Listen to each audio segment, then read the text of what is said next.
Hey everybody, we're gonna do a food prep video today. And I usually, when I start a food prep video, I have in my mind that I'm gonna film the whole video in one day.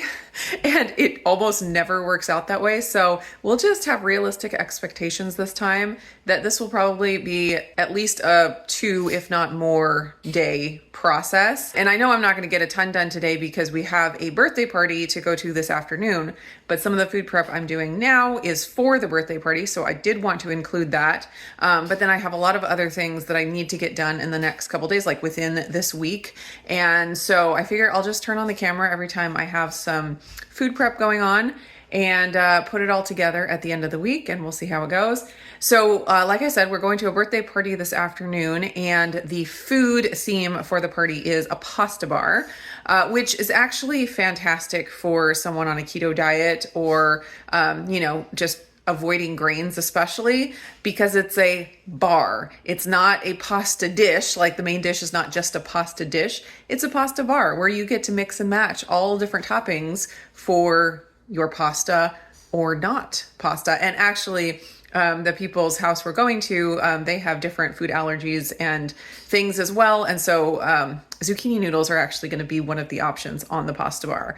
But even if that wasn't an option and all the pasta was going to be just regular wheat pasta, when you get to build your own plate, you can just skip that part and add different meats. There's going to be like Italian sausage and chicken, maybe ground beef, bacon, there's all kinds of great meats that you can put on pasta. And then you can top it with a little marinara sauce or a little Alfredo sauce. There's going to be different kinds of cheeses. There's also going to be different veggies. So it's going to be definitely a delicious lunch, and also, staying on a healthy plan at the same time.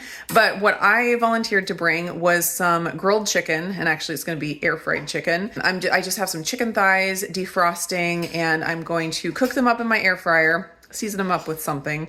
Usually it's Redmond seasoned salt. I'll cook that up in the air fryer and then just slice it. So we have like grilled chicken to put on the pasta with Alfredo sauce or with pesto. I'm also bringing pesto. I went to the store this morning because I wanted to get some pesto, and it was really hard to find a pesto with no seed oils. I just wanted olive oil, but they always cut it with something. But I finally found one after the second store. I found this at Fred Meyer, which is our local Kroger.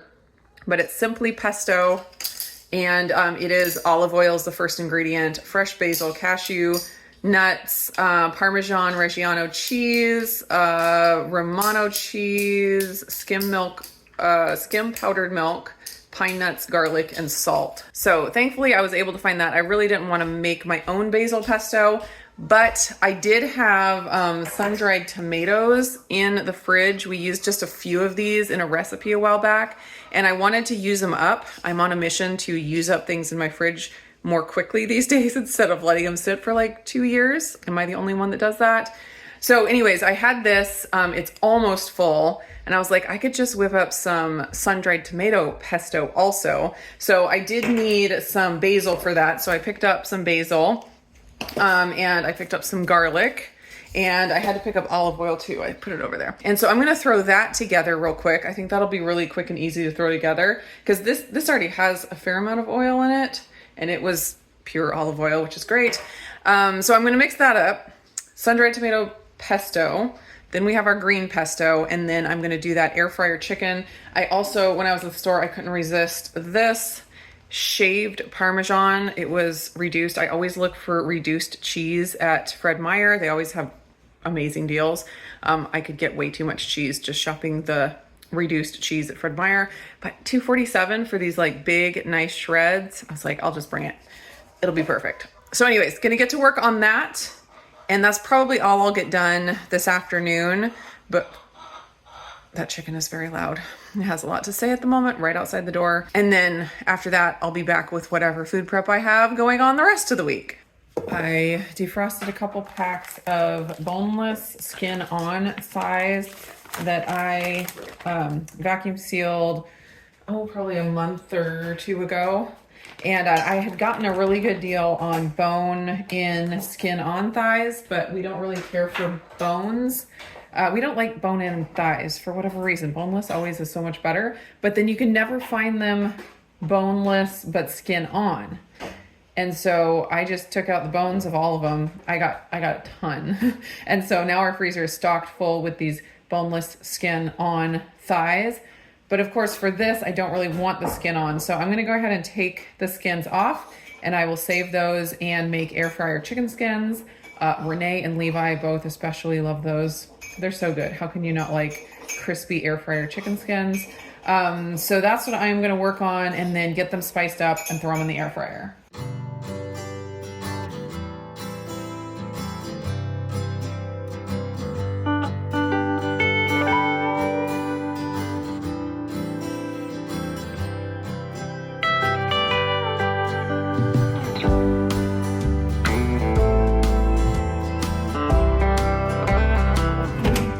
Boneless, skinless thighs in the air fryer typically take, depending on size, they typically take me 12 to 18 minutes.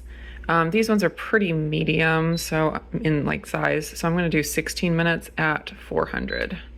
A big thank you to Element, who's sponsoring my adventures in the kitchen today. Element is an electrolyte drink mix that I use every single day. It comes in these really convenient little packets, which I love. I throw them into my purse, into, pretty much any bag that I have has at least a couple Element packets in there. They use a science-backed ratio of electrolytes, 1,000 milligrams of sodium, 200 milligrams of potassium, and 60 milligrams of magnesium, and that's in each serving. I typically have 1 to 2 servings per day, definitely more if it's an exercise day or I'm doing a lot of work in the heat, and then less when it's a rest day. Element keeps me hydrated throughout the day and makes me feel my best, and Element has a special offer for any of my viewers. You can get a free sample pack where you get 8 of these sticks, 8 different flavors. So you can try them out, see which ones you like the best before you buy an entire box of it. To get the free sample pack, all you have to do is use my link, drinkelement.com/indigo. That's DRINKLMNT.com/indigo.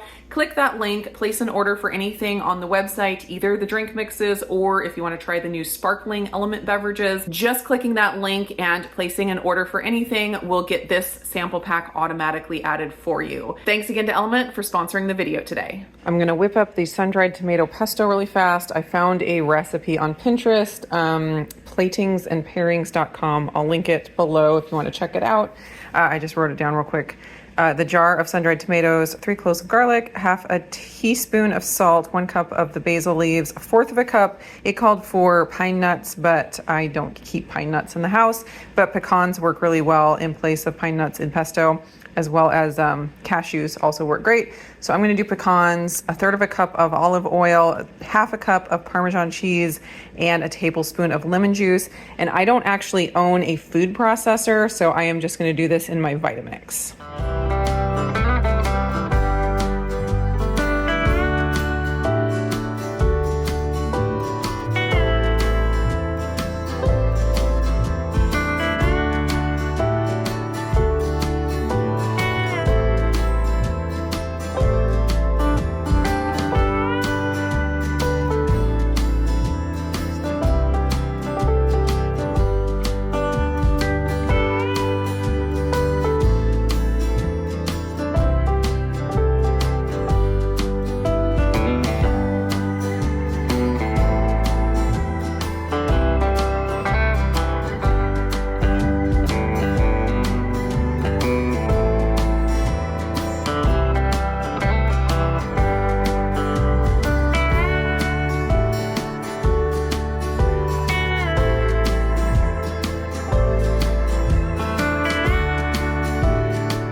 Oh my goodness, I wish you could smell this. I know it doesn't look like much right here, but it smells so, so good. I just realized I forgot to put the salt in.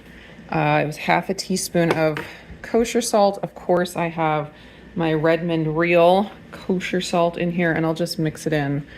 Now, I don't need to blend it again, I don't think.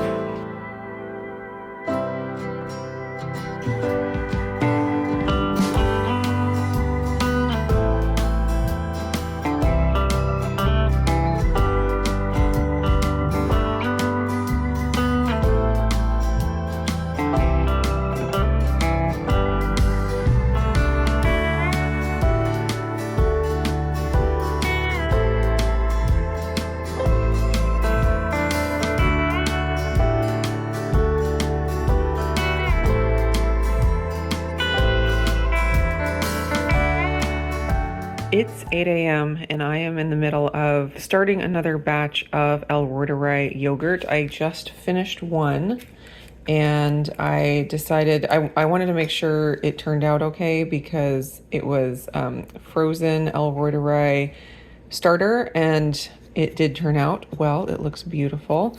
I'll show it to you here in a second. And then I was like, I just need to go ahead and get the next one started because I did a smaller batch.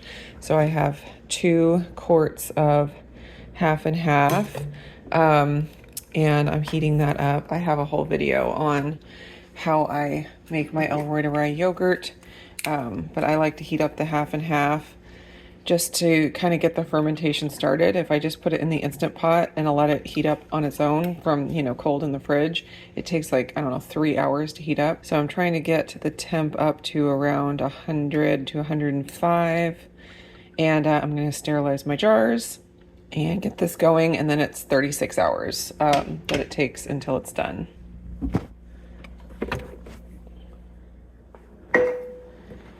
This is still warm from the Instant Pot, but I'll show you how beautiful it looks.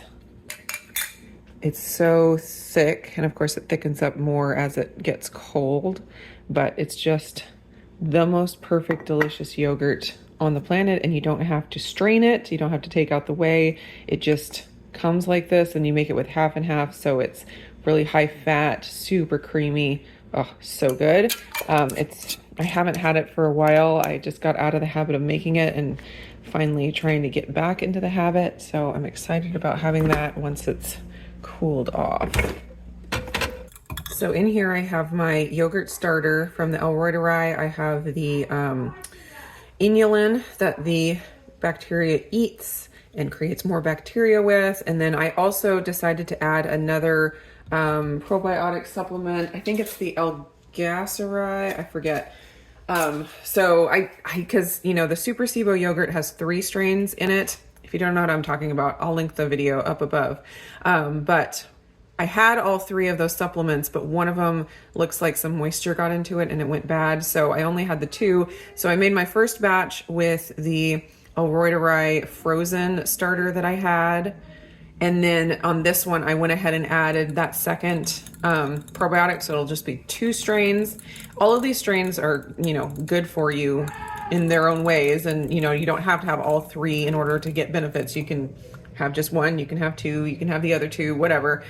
So I just went ahead and added the second one, and hopefully this batch will turn out well. I have my half and half, let's see, I'm gonna get a scooper. My half and half is warmed up to about 105 degrees. I'm just gonna add a little bit more in here to get it to warm up slowly.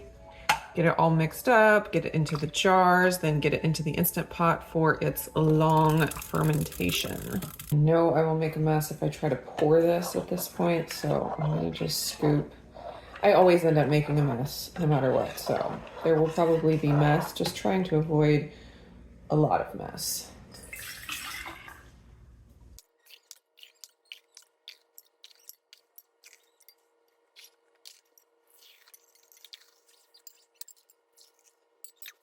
So when I make 2 quarts of half and half. It fills more than 2-quart jars because I want some headroom up here. Because sometimes it can expand and I don't want it to overflow. And then when you add the starter and stuff, you're adding a little extra. So it makes another little small jar, which works out great because this I save for my starter for the next batch. And then I know just to scoop out of these 2. So I just set the lids on top. I don't put the rings or anything. I just do that to keep any condensation from going in there. And then I just set mine in here dry. There's a little bit of water left because I did sanitize the jars, you know, using some water in the bottom of the pot. But I find it just easier to keep the water out. Some people put water in the Instant Pot all the way up to the level of the yogurt. I just find that to be annoying to have to manage.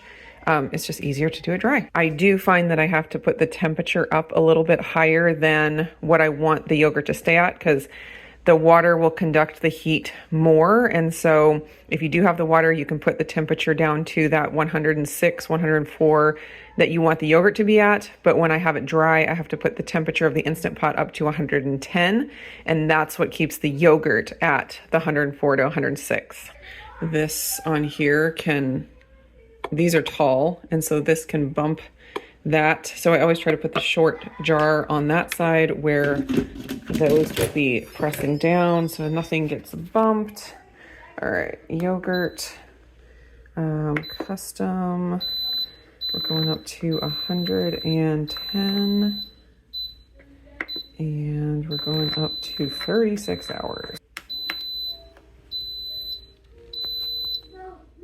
I know this looks strange, but I have another kitchen project that I need to share with you guys. This is something that I've been wanting to get into for a while, but you know, life. And so I'm finally doing it, and that is sprouting. So probably like 3 or 4 years ago, a friend of mine had me as a secret Santa giftee at a Christmas get together, and she was so thoughtful and got me a seed sprouting tray and some different varieties of seeds. And it was just so thoughtful because she knew that I like to eat healthy and, you know, did stuff in the kitchen, homesteading, that kind of thing. Anyways, and it has been sitting in a box forever, and I finally got it out. And I'm getting into seed sprouting. Actually, when she first gave it to me, that was back when my gut was really not in a great place and I was eating real close to carnivore. And so that was another reason why I didn't just jump into it right away, because I wasn't eating a lot of plants. I couldn't eat a lot of plants. But where I'm at now with my gut health, I can eat any plants and it's so wonderful. So I am finally getting into seed sprouting and getting into it enough that I went ahead and bought more trays so I can do more things at once. So this is the first one I'll show you. I just got these started 2 days ago and they're starting to sprout. So this is a mix. It's called, I think, a French mix, and it has a variety of things. Maybe I can put the list up on the screen, but the big ones in there are fenugreek, and there's also some dill seeds in there. Anyways, it's kind of dark. But they are starting to sprout, and it's so fun to watch. Like every morning, come and look at it, and look at the bottom here, because it's like a screen on the bottom and the little roots are coming down. So anyways, every 8 to 12 hours, I need to rinse these. You just put them under the tap, like with cool water, rinse them really well, and then you just make sure you get as much water as possible out. So I do that in the morning and in the evening, because you do it every 8 to 12 hours, and so that works out well. So I need to go ahead and do that. It's all my morning routine stuff here. I'm starting yogurt, washing my sprouts. Okay, so I have a couple different things in here. This is just filled with water because it's like a weight, because in this tray I'm doing mung beans for just bean sprouts like you would have in an Asian stir fry. So those are the bean sprouts. They're starting, they're so cute. These tails are like 3 times as long as they were yesterday when I looked at them. I think there's probably some tails coming out the bottom here too. Oh yeah, look at that. That's so crazy. The kids have been enjoying looking at these as well. So these are going to be just bean sprouts. We'll have them in stir fries and salads and things like that. My husband really likes bean sprouts, so I thought that would be a fun thing to start with, or one of the first things I did. This one is called Moo Mix, and I believe it was alfalfa and red clover. So clover sprouts and alfalfa sprouts, and it's just getting started. So anyways, I'm just playing with it, kind of seeing what works and what I enjoy. I don't know that the kids will eat a lot of this kind of thing, but it is a fun experiment. Let's see the bottom of this one. Oh yeah. It is a fun experiment, and maybe they'll be interested in trying it since they, saw the process and saw it grow.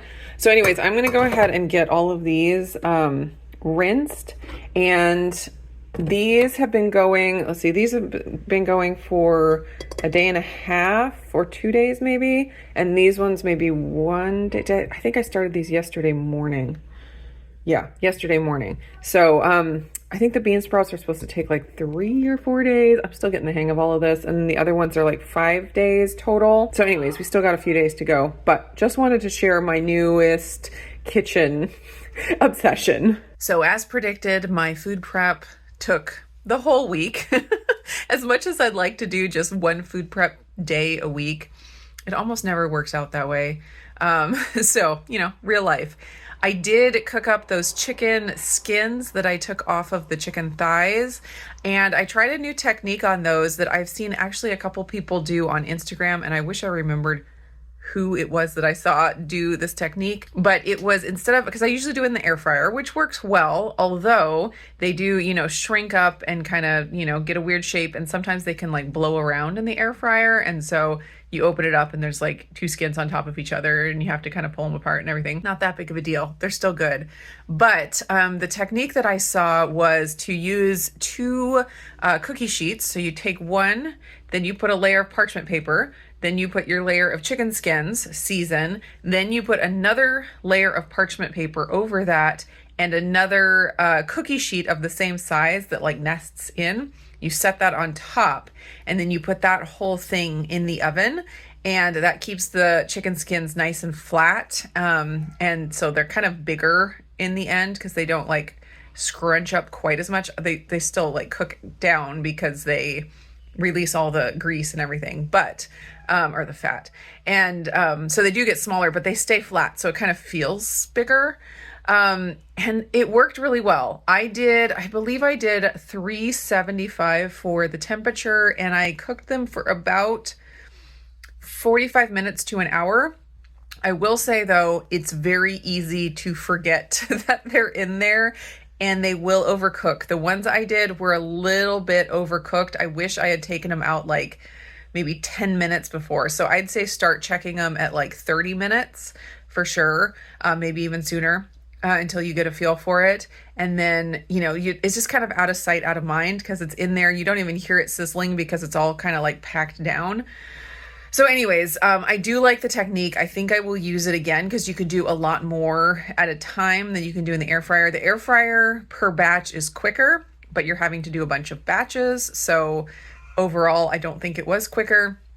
I just need to be more focused on setting a timer and checking it and not letting it get a little bit overcooked. They weren't black or anything, but they just didn't, the texture was just a little bit too crunchy, and the taste was it tasted a little bit burnt, even though it didn't look burnt. They're still getting eaten, so it's all fine. Anyways, let me know if you've tried that technique for chicken skins and what you thought of it. I think that's going to be it for my food prep for this week, because it's almost next week now, and I'll have to start another food prep video for that. So thanks for following me around this week on my food prep adventures. I hope you guys are all doing well, and I will see you again in the next one.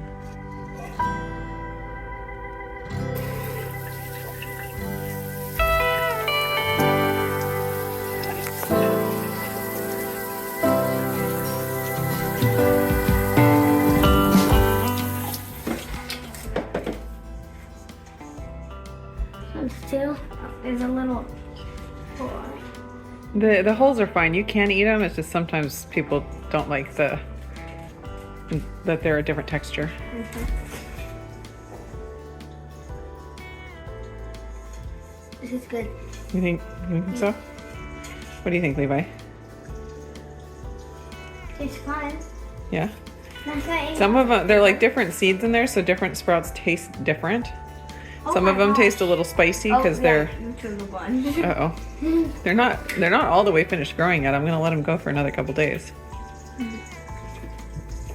Let me see your face. Spicy. Oh, did you get a spicy one? I think it's a radish one.